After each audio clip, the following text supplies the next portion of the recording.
Yes, get in there, Villa fans. That is what I am talking about. Tottenham Hotspur 0, Aston Villa 2. What a performance, and what a way to start 2023 with a bang, as we mean to go on. For me, a perfect 90-minute performance, a perfect plan executed to a T. Tactically, spot on. It was brilliant. Every single part of that game today was a joy to watch, and we will get into it in detail. But Justin, how you doing, mate? I'm speechless, to be honest. I think we always sort of knew that this performance level was there, but it felt today something felt different today. I think it felt special. I know that's easy to say after the performance has ended, but we did everything. I mean, literally everything was done right from the first second to the last second. Every player played well. Every substitution was perfect. Everything. The goals were brilliantly timed. I mean, we'll get into it obviously, but it feels like a special day. I really think I might be over egging it, but No, I don't think you are, because I think we've got to go back to what was spoke about before this game, before we talk about it. What were we saying on the podcast? What was Emery saying before the game? And he was talking about, and Mings was speaking about this, doing different phases of the game and doing those phases well. And that's what I felt like we dealt with today, the different phases when called upon. What I loved today was the defensive unit, everybody working together. Now, I don't think this is a Spurs played rubbish and we just happened to get the points. Our game plan was to nullify Spurs with few chances, which we did. We were defensively strong when we needed to be. We were organised when we needed to be. We controlled the game out of possession as well, which was important. We were so comfortable. And then when we needed to counter, when we needed to attack, we did it perfectly. And it was just a tactical masterclass from Emery. And it was just a well-executed plan from all of those players. All of those players have come under massive criticism from under Gerrard, from under whatever. They've all been under massive scrutiny from the fans. And they've shown me today that they can perform and they can work together and get the points. And I think it was brilliant. I just think it was absolutely class. I could run through every single player in that team today, and I thought they all played their part and they were all brilliant. So I think it was just great.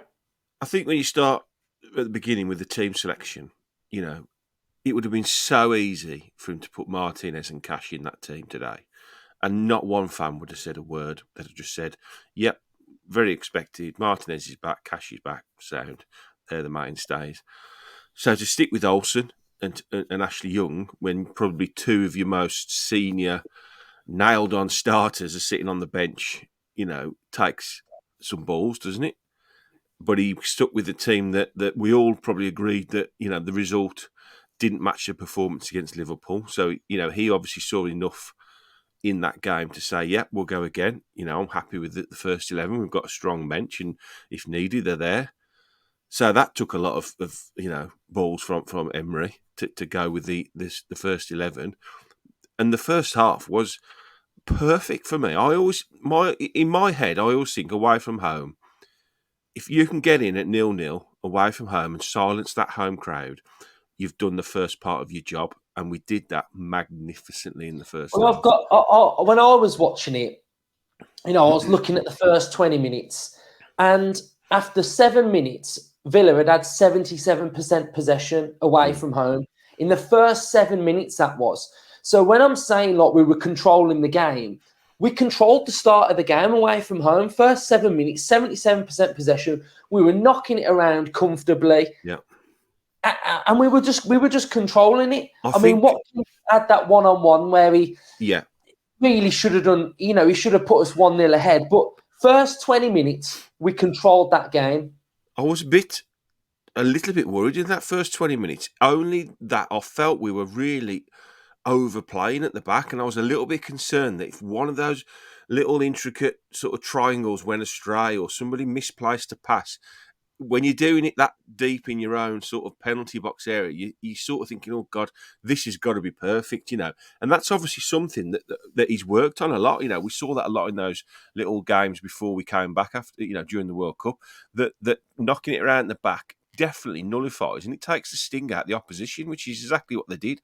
I think there was a really interesting stat that Harry Kane didn't touch the ball for the first God knows how long. First 20 minutes, wasn't it? Yeah, he never had one. I think it was him and Lloris hadn't had the only two players in the pitch hadn't had a touch.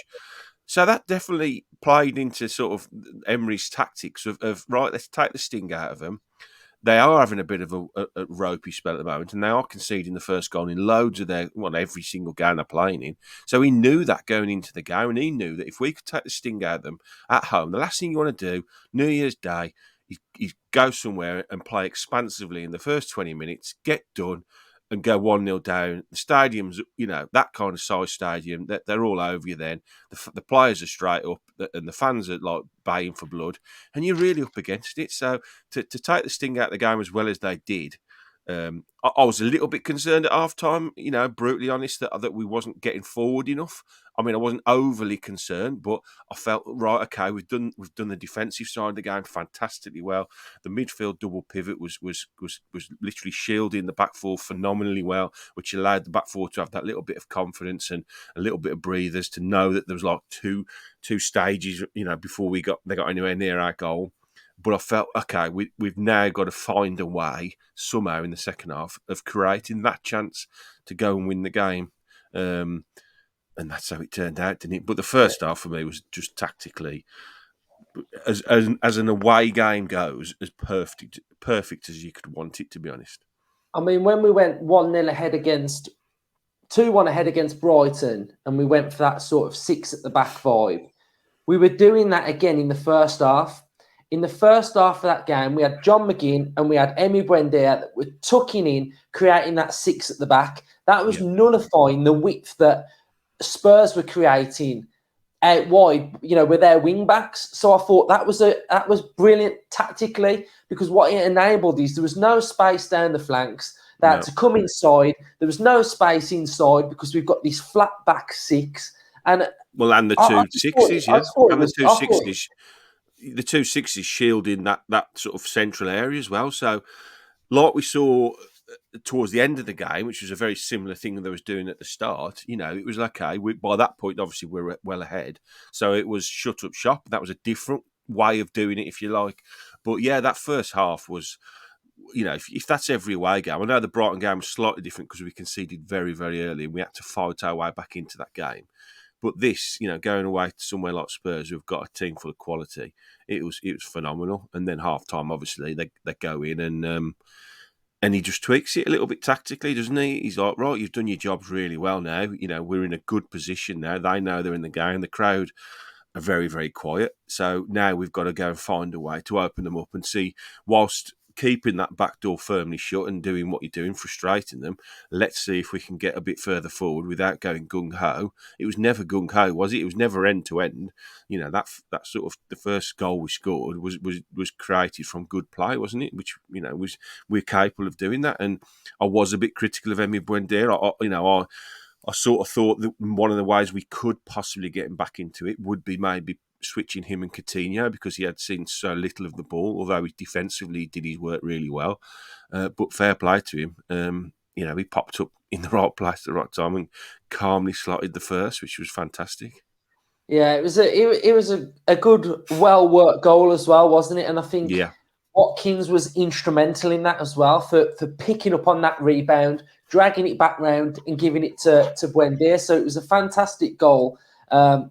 Shout out first half as well to Ashley Young clearing it off the line. He had fantastic. he had a real good game as well, didn't he? So he was Absolutely amazing. 1-0 up, and then But we again, made. sorry, just cutting into that first goal, it just shows the importance again of the double pivot of the two players that are playing in that role. They're both capable of springing forward. If if we can press, if the back four can get us up to the halfway line, then those sixes are more than good enough football. They're not just stoppers, are they? They are well-rounded, quality footballers. So when the chance sort of arose for Luis to get a bit of space 30 yards out, he took the chance, didn't he? And it was all right. It was along the ground, but I think it caught Lloris a little bit unsighted and off guard, and he fumbles it. And then Ollie Watkins, absolutely Johnny on the spot, reacted quicker than both the centre halves, got in there and showed incredible composure as well. Not just to get in there first before Lloris, but to do that one touch sort of turn and then find Buendia, who didn't have to break stride and slotted it perfectly in the bottom corner. It was a very well crafted, very, very good goal. Yes, definitely. And then a substitution happened that caught my eye. Cash going in right midfield. Yeah, I mean, phenomenal. Like when Cash was coming on, I was thinking, okay, what's going on here? Where's Cash going? No other manager. I know Cash in his career before has played at right mid. No other manager would have bought Cash on and put him right mid. I think it was. He's brave to do anything. And I've just thought as well that how many years, right, have we been thinking how crap our central midfield is? And we've always had to play three in there because we've never been good enough to play with two. We're playing with just two central midfielders, and they are absolutely bossing them games. And that's brilliant as well. Yeah, but again, that substitution just smacks of Emery assessing what's in front of him, reacting straight away to right. We're in the game. We're 1-0 up. That they feel like they can. Obviously, felt like, whether it's right or wrong thinking, that Ashley Young was the side to get at because he's 37. The game was going deeper and deeper. So let's put Sessegnon on the left. Young legs, run it. Let's run it. Let's try and isolate Young and sort of use him as the target of our attacks. So straight away, what does he do? Like you say, he sticks Matty Cash on. So when Matty Cash come on, I thought. And then I just thought it was a straight swap, to be fair, to start with Young. I thought he was just going to go younger legs, right back. And then he brought Brent Bailey off. So my second thought was, okay, Ashley Young is played in that position, so he'll just switch him a bit further forward, and Matty Cash will slot in at right back. But when he didn't, I just thought, that is so clever because of Matty Cash's ability to get up and down, younger legs. So Ashley Young hasn't got that. He doesn't have to get up and down. He can just sit back and use his experience, like we've seen all season in that position. And then you got Cash then immediately nullifying the threat of Sessegnon, who I don't think hardly touched the ball in that second half after he come on. He literally hardly had a kick. When that was down, mainly down to he suddenly was up against not what they thought we was up against with Ashley Young. He was suddenly up against a player of similar age and as much ability and fitness as he was, and they just couldn't get him on the ball, could they? Which was just, half the time I can't wait for his substitutions. I'm just thinking, what's he going to do next? How's he going to, how is he seeing the game? And you can almost look through his eyes when the camera pans to the bench and you look at the players standing up, you think, right, now I can sort of think now, how is his brain working? How are all them cogs clicking into gear? And he's thinking, I'm going to do this, I'm going to do it. And it works every time. It's not going to work every time, obviously, all the time. But today was just, everything worked perfectly. And then that second goal. Oh. The ball in from McGinn. Oh, my God. The McGinn ball, the Luis touch and the flick away. Mate. I love goals like that. You can't beat a 30-yard screamer in the top corner, obviously. But again, massive kudos to Ollie Watkins, who chases back, robs him in the middle of the park, then lays it off to McGinn, and then Louise, and then he rolls it into McGinn. goes into the box, doesn't he? Drives in. Again, this is what I'm saying about having not just stoppers in that role, but Dougie Luiz breaking forward. And he's allowed to do that. He's obviously been told, if you get the chance, get yourself forward, because there's a deep lying six. It's very hard for the opposition to pick up those runs unless they're really switched on, and they wasn't. They didn't expect it. He made a real, 10, 15-yard dart into the box. And John McGinn, who I think is getting better and better and better every single game now, he picked out an unbelievable little reverse ball into him, and them 2 touches. You won't see 2 better touches in the box all season. The second to just dink it past Lloris is just sexy football in it. It's just incredible. I was up. I was on the ceiling at that point. I thought, I can't believe what I'm watching here. We've done the job on them, and then we've ripped them apart with 2 fantastically worked goals as well. We're just starting to do very un-Villa related things, which I'm absolutely loving. And this is what we've got to do to get better, to see games out, to control games. And it was brilliant. I mean, we controlled the game against Spurs in their own stadium. Spurs had no fluidity. They had no cohesion. Kane weren't in the game. Son weren't in the game. And it was all down to what we did on that pitch today that made them play like that. And fair play to us, because we were sensational. Kamara. I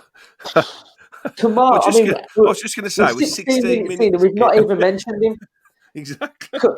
Kamara is just oozing silky vibes for me, because he's everywhere, but he's not flustered.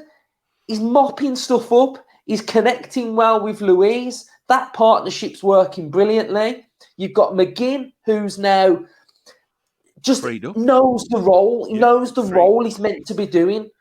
It's freed up McGinn so much, hasn't it, having the Kamara Luiz sort of axis there in the middle, because he's allowed to sort of just have a bit more of a free role, which we've been crying out for since he's come, because it's the McGinn that you watch at Scotland thinking, why can't we have that McGinn week in, week out? And this system, hopefully, is allowing him to do that. I mean, he's not there yet, and I think he would still say that he's nowhere near his best form, but you're beginning to see, the better performances from John McGinn, and that's down to Boubacar Kamara. Just turned 23, cost us nothing. And you can see why all the top clubs in Europe were so keen to get hold of him. I mean, he was up against today a player that a lot of Villa fans really wanted us to sign, in Yves Bissouma. A lot of people raving about him. Oh, yeah, I'm sorry for me. He ain't fit enough to lace Kamara's boots. He was sensational today, Kamara. He just gets on with his job, and everything he does, he's brilliant. He's so calm on the ball. Do you know what they're doing though as well? Is when sometimes players like really jump out at you. I feel like now with some Villa players, they're just looking silky. They're just looking. It's just working like it, and it's just really good to watch. So absolutely fantastic. So let's have a look at some of the stats from the game then. So Villa's average positions, again, very, very strong. Nobody is drifted out of position too much. You've got your 2 centre-backs, Luca Dean and Ashley Young, not too far forward. Emi Buendia in this role here. You've got your double pivot here. Ollie Watkins leading the line. Bailey, as he likes to drift out wide, and John McGinn through here. I mentioned in the preview or the predicted lineup that Aston Villa need to get more shots on target. We need to pepper the goal more. As you can see, we had plenty more shots this game, working Lloris. So that was really good to see. We had 41% possession, 1.00 XG. We had 13 shots, 4 on target, 4 off target, 5 block shots. I mean, we've had so many more shots than Spurs. That's a telling statistic, isn't it? Ours is obviously very good away from home, but to sort of stop Spurs, 6 shots the whole game, only 2 on target. Everything, like I say, it was the perfect away performance, defensively brilliant. midfield running the show, and then when we needed that bit of class and bit of quality, we took our 2 goals, didn't we? Yeah, fantastic stuff. I mean, this is what you don't normally see Villa do as well. Look at the passes. 484 passes for Villa, 394 for Spurs. I mean, when was the last time we ever had more passes than a top 4 side? Our passing accuracy, 81%, which is brilliant. We won our aerial duels, 10. We won our tackles, our interceptions, our clearances. Everything on this right-hand side is utter Villa domination. This wasn't Villa just going against the odds and getting a fluky win. This was Villa bossing this game, in my opinion. We had one big chance. We missed none of our big chances. Stats heavy on Villa, and this is where we are in the table now. We are 12th with 21 points. We'll mention the Wolves when we do our preview, currently in the relegation zone, so we'll speak about them in the week. But I'm buzzing, Villa fans. I mean, let me know how you're feeling, because we've got to just enjoy this, because it's fantastic. I will say one other thing as well. I thought Robin Olsen was very good today. Yeah. Under increased pressure because he's got Martinez back on the bench. Some of the things I've seen written pre-game are quite frankly embarrassing from Villa fans. Some Villa fans, sorry, I'll say that. A minority of Villa fans. He's not Emi Martinez. He's our reserve goalkeeper. And that in itself carries it's a very difficult role to have in a football club, because generally speaking, reserve keepers don't see much action. They don't play very often. He's getting a couple of games, and he has had mistakes at Villa. He has. There's no question about it. And there's times when he's looked ropey, but today he was very, very good. I think he made one minor error when he overly held onto the ball a little bit too long in the second half, and Harry Kane was bearing down on him, and he had to quickly clear it. But barring that, I thought his passing was very good. First half, he picked out 2 or 3 absolute brilliant, passing between the lines to get sort of moves going forward. I thought his handling was very good when he was needed. He didn't have a lot to do because the defence was very good today, but hands up to him today. Fair play to him. Give him a bit of slack, Villa fans. I think he deserves it after today. And I don't think he was terrible against Liverpool either. I thought he did okay against Liverpool. So whatever happens in the future, you would think Martinez will be back in sooner rather than later. But I think he did very well today and helped, with an all-round very good team display. Yeah, it was just a fantastic performance, and we've started the year off with a bang. We've now got how many home games we've got now? We've got Wolves, Stevenage, Leeds. I think we've got Southampton away, then Leicester at home. So there's a good run of 4 out of fixtures the next now. 5, yeah. There's a good run of fixtures now for us to build on this and get this momentum going, and just keep climbing that table. So I'm absolutely buzzing, over the moon. I think it was a great performance from Villa. I don't really want to see anybody doing that performance any disjustice by saying that, blah, blah, blah. I think we've got to just embrace it, because we were that good today. And I think as Villa fans, we deserve it, because we deserve this high-end level performance.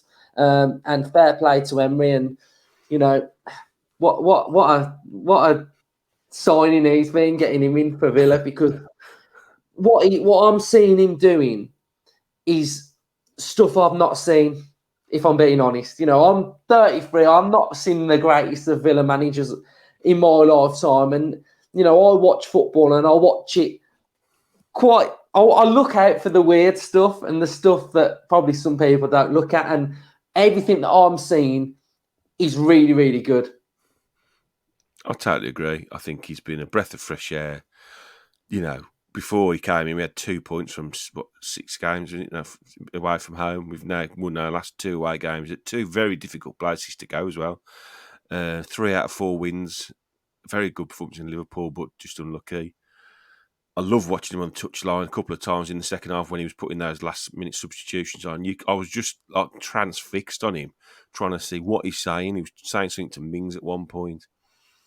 Just brilliant, absolutely. The Sky commentators a joke as usual. Yeah. I mean, Don Goodman should be fired for saying that today. This is an all-time low for Spurs. Sorry, Don, that's embarrassing.